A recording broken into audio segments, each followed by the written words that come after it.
And it is one for which I am sort of scolding myself, I have to tell you. And the reason I'm scolding myself is because I should have known at Pokemon.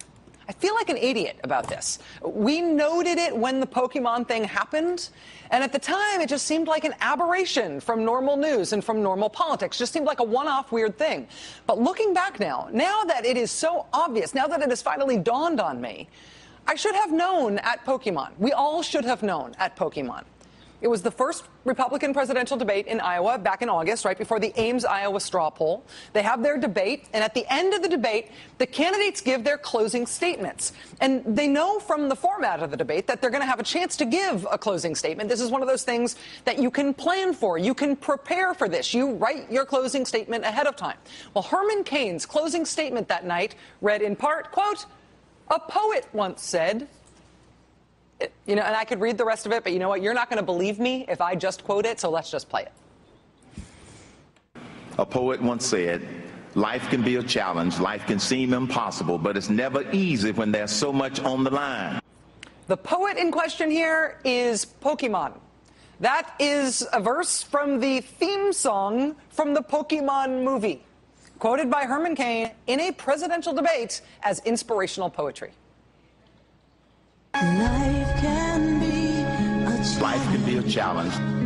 Life can seem impossible. Life can seem impossible. It's never easy when so much is on. It's never easy when there's so much on the line.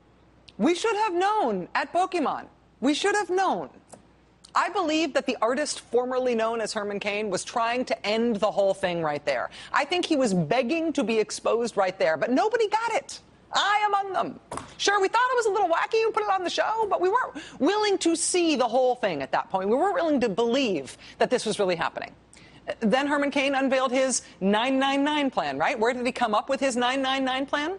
The first official story from the campaign was that it was a secret. Mr. Cain refusing to reveal his advisors. The second answer from the campaign was that the 999 plan came from a guy who works at the local Wells Fargo branch on Chagrin Boulevard in a place called Pepper Pike, Ohio, which may indeed be where the 999 campaign came from. Chagrin Boulevard. But the other place in the world where a 999 plan already exists is in Sim City. In the video game, 999 is the operating tax structure in Sim City, which is a fake place. It's a video. Herman Cain angrily denied this. He said it was a lie that Sim City was where he got his 999 plan from. But come on, it's almost like he is begging us to get in on the joke. Then, after that, Herman Cain publishes a book. The title of his book is, "This is Herman Cain!" exclamation point. The exclamation point is part of the title. One full chapter of the book is about the good fortune bestowed on Herman Cain by the number 45. That's the title of the chapter. 45, a special number. Naturally, it's chapter 9, because what's 4 plus 5? 9. 999. Yeah, you are getting the point here. I think we are all supposed to be getting the point by this time.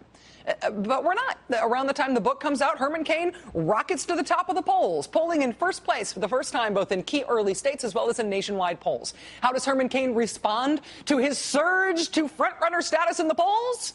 He decides he's going to go on a month-long book tour. He also never actually bothers to set up full campaign staffs in states like New Hampshire or South Carolina or Iowa. Even now, weeks into being one of the frontrunners in the polls, still no real staff to speak of. Asked to respond to the idea that he is just the Republican flavor of the month, Herman Cain does not deny that he is the flavor of the month. Instead, he picks what flavor he is. According to Herman Cain, he's black walnut. And not just any black walnut, he is Haagen-Dazs black walnut, which does not exist anymore. If you're Haagen-Dazs black walnut, you don't go away. All right? Some of these other flavors of the month have no substance. You know, black walnut has staying power. Staying power. It doesn't exist anymore. It is one thing to be a gaffe-prone, inexperienced candidate, but the gaffes are too perfect. Black walnut, noted for its staying power, it doesn't exist anymore. The book chapter on the magic number, the 999 thing from the video game, the great poet Pokemon. Pokemon? Really? The Pokemon movie? Really? A string of supposed gaffes like that is not found in nature. But at that point in the campaign, nobody's yet figuring out that this is not politics. This is art.